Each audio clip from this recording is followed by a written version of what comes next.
Chegamos ao nosso último capítulo da série Investigando a Páscoa. Passamos primeiro lá na sexta-feira da Paixão sobre a cruz, depois falamos sobre esse túmulo aberto no domingo ali de Páscoa. Na outra semana falamos sobre as testemunhas, quem viu esse Jesus, depois a sua presença semana passada, né? E vimos que o sinal e a evidência da sua presença é uma paz que excede todo entendimento e o seu Santo Espírito. E hoje, o que está por vir? O que está por vir? Depois disso tudo, o que está por vir? Agora a gente vai começar a pensar, será que é no futuro? Será que vamos fazer uma banquinha de adivinhação agora? Não, a gente vai mergulhar na palavra, mas também a gente quer olhar para os nossos corações essa manhã, a partir dessa provocação também, o que está por vir. E para começar essa provocação, esse tema, a pergunta que eu faço é: o que você espera que venha? Eu poderia sentar aqui, abrir a Bíblia e falar para vocês vários versículos, e eu vou fazer isso aqui daqui a pouco, sobre vai acontecer isso, vai acontecer aquilo, mas vamos começar aqui. O que você espera que venha? Já parou para pensar nisso? O que eu espero que venha? Aquilo que eu espero tem a ver com o quê? Onde? Em que lugar?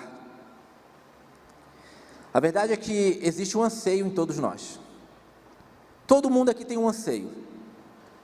Um anseio de algo que está por vir ou de algo que possa acontecer. Todo mundo tem. E quando eu falo todo mundo, eu não estou falando todo mundo que vem na comunidade do Redentor e frequenta o culto das 10 horas da manhã. Eu estou falando todo mundo mesmo. Se você pegar alguém que se declara ateu, existe anseio. Existe alguma coisa que fala um espaço. Em alguns, um incômodo. Em alguns, nesse anseio se encontra conforto. Qual que é o teu? Qual que é o teu anseio? Uma das formas que o ser humano tem de expressar seus anseios, as suas ideias, a sua mentalidade, expressar aquilo que ele espera que venha, é a arte.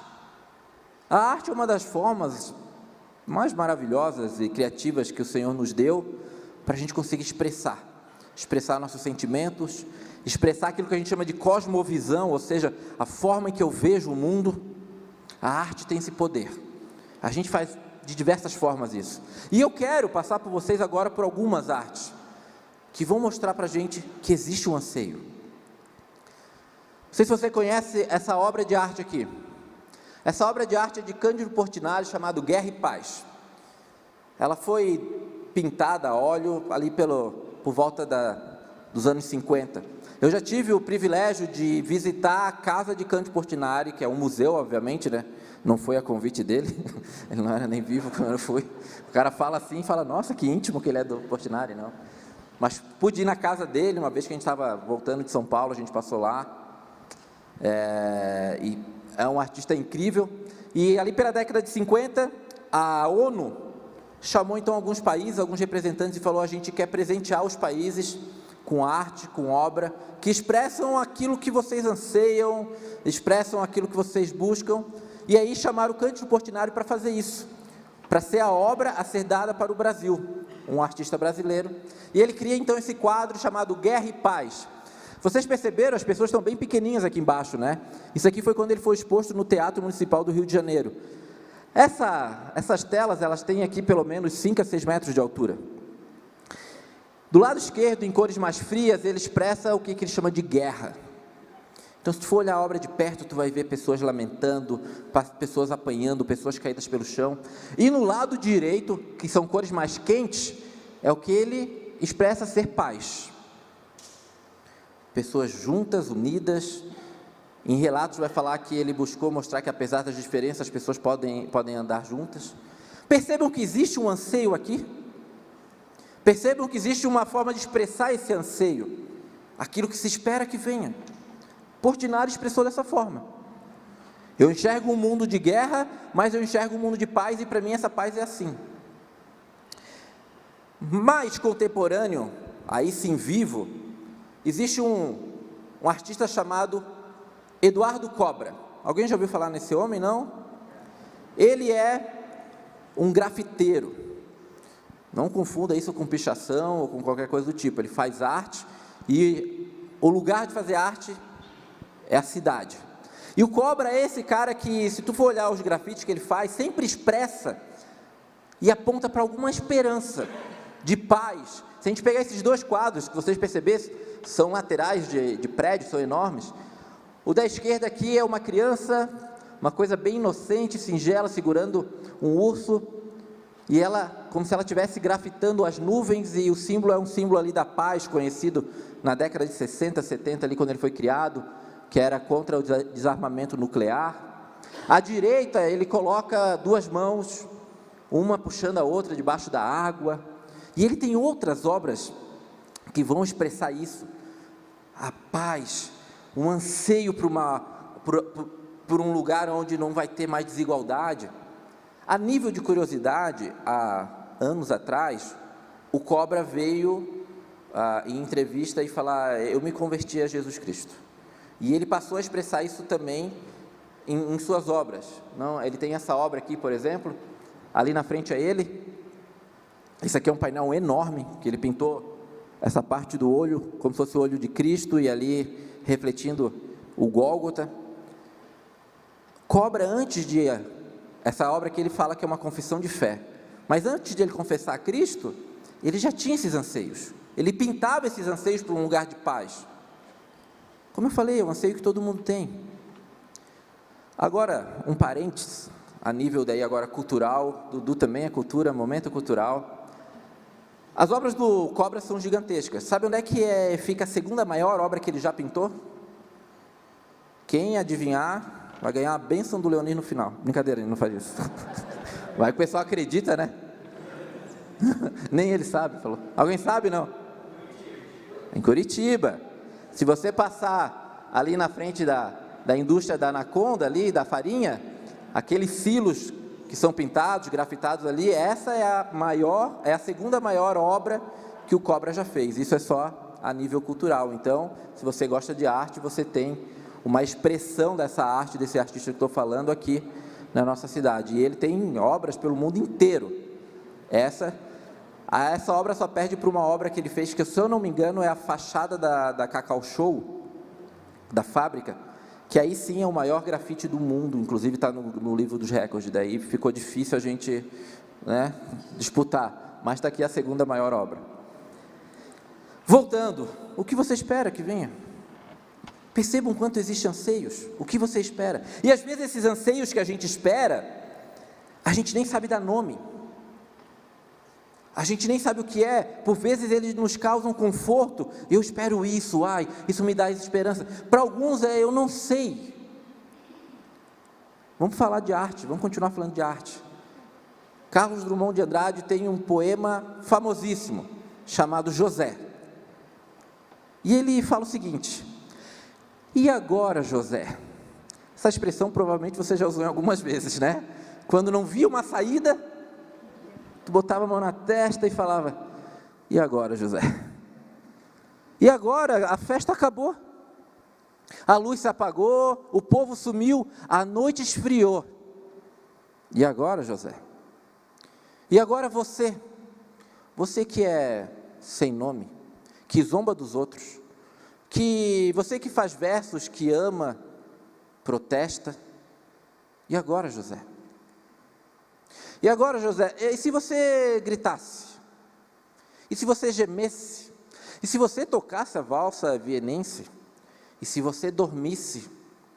E se você cansasse? E se você morresse? Mas você não morre, porque você é duro, José.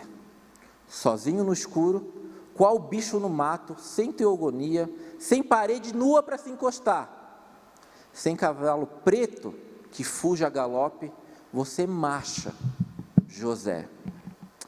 José, para onde? Ele não nega o anseio, ele não nega ele só não sabe para onde. Esse poema de Carlos Drummond, ele está fazendo uma crítica ao homem moderno, onde a festa já acabou, as luzes se apagaram e ele já não sabe para onde ir. Ele até fala que você marcha, porque a gente não pode ficar parado, a gente anda. Mas a pergunta aqui de Drummond é: para onde, José? Para onde você tem ido, José? Você? Para onde? A música expressa para a gente também isso.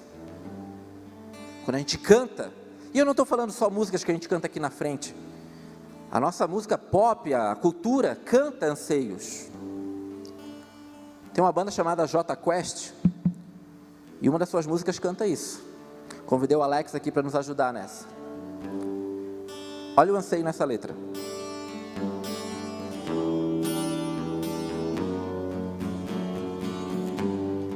Vivemos esperando dias melhores,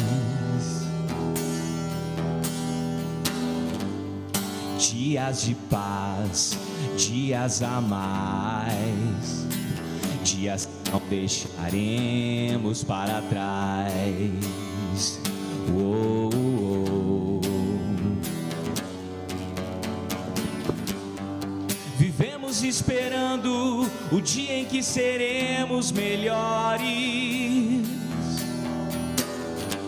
melhores no amor, melhores na dor, melhores em tudo. Oh, oh, oh. Vivemos esperando o dia em que seremos para sempre. Vivemos esperando. Oh, oh, oh. Bom, se você sabe, dá para cantar também, assim, ó. Dias melhores para sempre. Dias melhores para sempre. Dias melhores para sempre. E aí a gente vai ver que nem aquele que é chamado de rei está livre de ter os seus anseios, de cantar os seus anseios. Se de repente essa não é tanto do teu tempo, essa daqui pode ser que seja, mas é outro clássico, porque até o rei cantou um anseio, uma esperança de um lugar. Ele e seu fiel escudeiro, Roberto Carlos e Erasmo Carlos, cantaram muito isso daqui.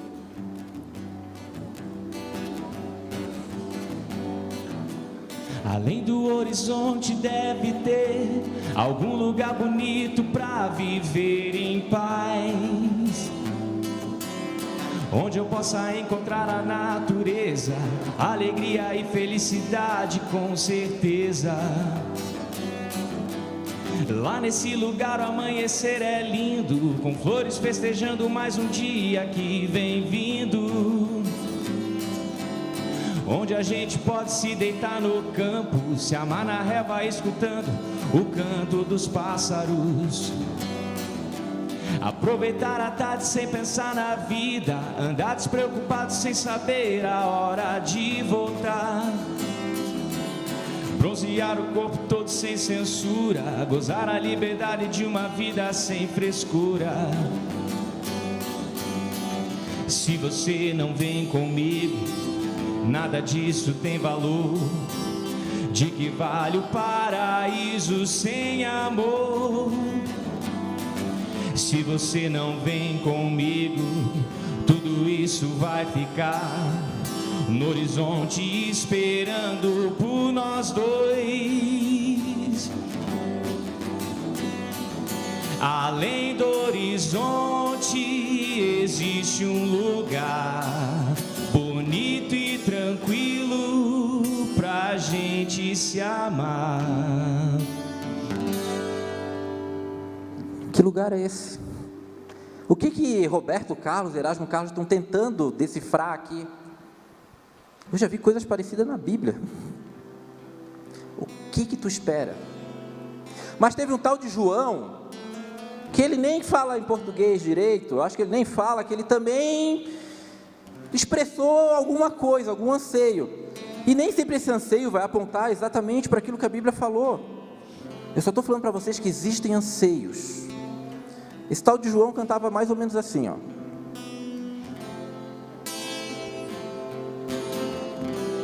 Imagine there's no heaven. It's easy if you try. Know how below us, above us on the sky. Imagine all the people living for today. Imagine there's no country. It's easy, hard to do. Nothing to kill or die for, and no religion too. Imagine all the people living for today. You may say I'm a dreamer, but I'm not the only one. I hope someday you will join us, and the world will be as one. Uma salva de palmas pro moço, obrigado. Eu ia tentar fazer isso, mas daí eu desisti. Obrigado. Sou suspeito. Esse aqui gosta de Beatles.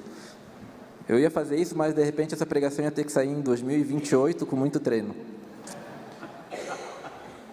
O que tu está esperando? O mundo clama por algo. O mundo anseia por algo. Olha quanta expressão de arte que anseia por isso. Para algum lugar, para algum momento, e cada um da sua forma. Inclusive naquela ali, ó, voltando, o John Lennon vai falar, ó, um lugar sem nenhuma religião. No início da música ele vai falar um lugar sem paraíso. Esse é o anseio dele. Existem anseios. Qual que é o teu anseio? Eclesiastes vai falar, ele fez tudo apropriado a seu tempo. Deus também pôs no coração do homem o anseio pela eternidade. Mesmo assim, este não consegue compreender inteiramente o que Deus fez. O que eu estou trazendo para vocês não é uma leitura cultural, antropológica do Dudu, é só a confirmação de uma palavra que já foi escrita há mais de 2000 anos, bem mais de 2000 anos, é Eclesiastes, onde ela vai afirmar que Deus já colocou isso no teu e no meu coração, o anseio pela eternidade, só que o homem não consegue ainda entender ela inteiramente, mas ele expressa, com música, com arte, com poesia, com gestos, com atitudes, com culturas. O que você espera? Vamos ser um pouco mais técnicos agora, até para você não sair com esse olhar de dúvida que a maioria está olhando para mim e fala, eu não sei, o que tu está... O que está por vir? A palavra nos dá algumas balizas bem claras. A volta de Jesus é o que está por vir. Lá em João vai falar, e se eu for e lhes preparar lugar, voltarei e os levarei para mim, para que vocês estejam onde eu estiver. Isso não é um achismo, isso não é uma interpretação bíblica, teológica, isso é o próprio Deus afirmando categoricamente, eu vou voltar. Naquilo que tu espera, isso é contemplado?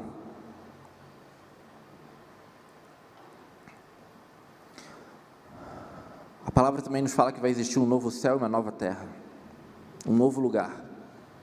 Então vi um novo céu e uma nova terra, pois o primeiro céu e a primeira terra já não existiam, e o mar também não mais existia. E vi a cidade santa, a nova Jerusalém, que descia do céu da parte de Deus, como uma noiva, belamente vestida para o seu marido. Isso aqui também cabe interpretação, se vai descer uma cidade, se a cidade vai... Cabe essa interpretação. Vou botar um mosquito aqui que está me... Mas, que isso vai existir, vai existir. Vai descer um novo céu e uma nova terra. Vai ter um novo céu e uma nova terra, um novo lugar. Aquilo que tu espera contempla isso? Onde tudo vai ser novo? Ele lhes enxugará dos olhos toda lágrima, e não haverá mais morte, nem tristeza, nem choro, nem dor. Nessa aqui o J Quest quase acertou, hein?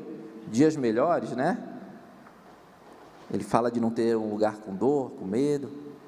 Todas essas coisas passarão para sempre. Tudo. Sabe aquilo que te faz chorar, que angustia o coração, que aperta? Não vai ter mais. Não vai ter mais. Sabe aquelas brigas, guerra? Não terá mais. O que tu espera que está por vir contempla isso? Por fim, um arrebatamento. Uau! Parece filme agora. Pois o Senhor mesmo descerá do céu com um brado de comando, com a voz do arcanjo e com o toque da trombeta de Deus. Primeiro os mortos em Jesus Cristo ressuscitarão, depois com eles nós, os que ainda estivermos vivos, seremos arrebatados nas nuvens ao encontro do Senhor nos ares. Então estaremos com o Senhor para sempre. O que está por vir é isso, a volta de Cristo, um novo céu, uma nova terra, um lugar onde não terá mais tristeza nem dor, e um Deus que vem resgatar a sua igreja. Cabe muita interpretação teológica. Há quem diga que ele vem e teremos depois aqui momentos ruins, mas uns primeiros serão levados. Há quem diga que todos passarão por essa tribulação e depois todos serão ressuscitados juntos. Não é a questão aqui. A questão é que ele vem. Essa é a questão. Mas o que tu espera? E aí eu entro numa pergunta final. A fase 2 dessa pergunta, depois de escutar tudo isso, onde Jesus está no que você espera? Essa é a questão. Fiz tu ficar pensando o tempo todo, o que tu espera, o que tu espera, o que tu espera, para no final falar que na verdade, onde está Jesus nisso que tu espera? Porque tu pode desejar um lugar sem choro, sem dor. Para quê? Para saciar o meu eu. Não quero mais passar por essas transgressões. Não quero mais acordar segunda-feira de manhã para trabalhar. Imagina Jesus voltar. Vai dizer que às vezes não tem dia que tu fala, meu Deus, se tu voltar hoje ia ser tão bom. Onde Jesus está naquilo que tu espera? E eu digo isso porque, por vezes, a gente quer tudo que esse Deus pode nos oferecer. Mas se Ele puder fazer isso meio que home office, à distância, está tranquilo. Mandar via um iFood da vida, por um motoboy. Porque o estar com esse Deus não está contemplado naquilo que eu espero. Eu quero a sua bênção, eu quero um mundo sem dor, eu quero sim para um paraíso, eu quero sim viver esse lugar de paz, porque eu quero, porque é bom para mim. Isso acalma a minha alma. E a gente abre a Bíblia e fala, viu, a Bíblia também fala disso. E é isso que eu quero. Só que esse teu querer é o querer de John Lennon também. É o querer de J Quest, é o querer de Roberto Carlos, de Cobra, é o querer de Cândido Portinari, é o querer de todo mundo. Porque esse teu querer é um anseio que Deus colocou no coração de todo mundo. Existe o anseio de toda criatura criada por Deus, que é o anseio pela eternidade. Isso é comum. Mas existe o anseio do filho, que é estar nos braços do Pai. Aí é diferente. Tem filho, tem criatura que anseia a herança do Pai.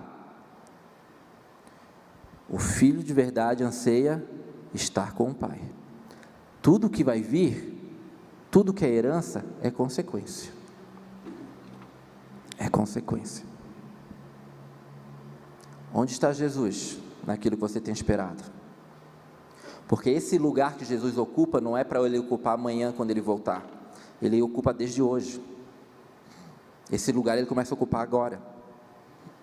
Se Jesus não for o centro da tua vida hoje, pode crer que quando ele estiver voltando e cumprir tudo aquilo que ele falou que vai fazer, dificilmente ele será o centro. A palavra fala que vai ter tempo onde as pessoas vão correr para as montanhas, vão tentar se esconder disso que está acontecendo. Eu não sei se você já viu, e eu não quero causar alarme, mas notícias de grandes bilionários construindo bunkers por aí, se escondendo debaixo de montanhas, botando a sua esperança em dinheiro, numa certa segurança. Meu irmão, se Cristo não for centro da tua vida, tu vai poder ter bunker, vai poder ter estoque de comida, estoque de papel higiênico, né? A gente chegou a fazer isso numa pandemia, né? Que loucura. Até hoje eu não entendi por quê, mas tem gente usando papel higiênico até hoje. Meu irmão, se Cristo não for centro da tua vida, se Ele não tiver naquilo que tu espera, tudo que tu espera é em vão. Porque, de novo, aquilo que tu espera é um anseio que Ele mesmo te deu, o anseio pela eternidade. A criatura anseia pela eternidade, o filho criado anseia pelo Pai. E o que determina isso é o lugar que Jesus ocupa na tua vida hoje. Hoje. E a gente termina a Páscoa falando disso, porque Ele só pode ocupar esse centro da tua vida, do teu coração, por aquela obra que foi feita na cruz. Tu só pode optar em ter Cristo no centro da tua vida por causa da graça e da misericórdia realizada na obra da cruz. É como se Ele estivesse te dando um presente hoje, falando, tá vendo? Tu pode ter porque eu te dou. O fato de tu me ter como centro da vida não te faz mais e nem menos do que ninguém, porque não vem de ti. É graça e misericórdia derramada a favor de ti. O que está por vir, se preocupe primeiro onde é que Cristo está hoje. Depois, a forma que tudo for acontecer, conforme a palavra já orienta, como Paulo já falava, se morrer é lucro, seja o que acontecer, me importa estar no centro da vontade desse Deus e tendo Ele como centro da vontade da minha vida. E isso a gente começa agora. Amém?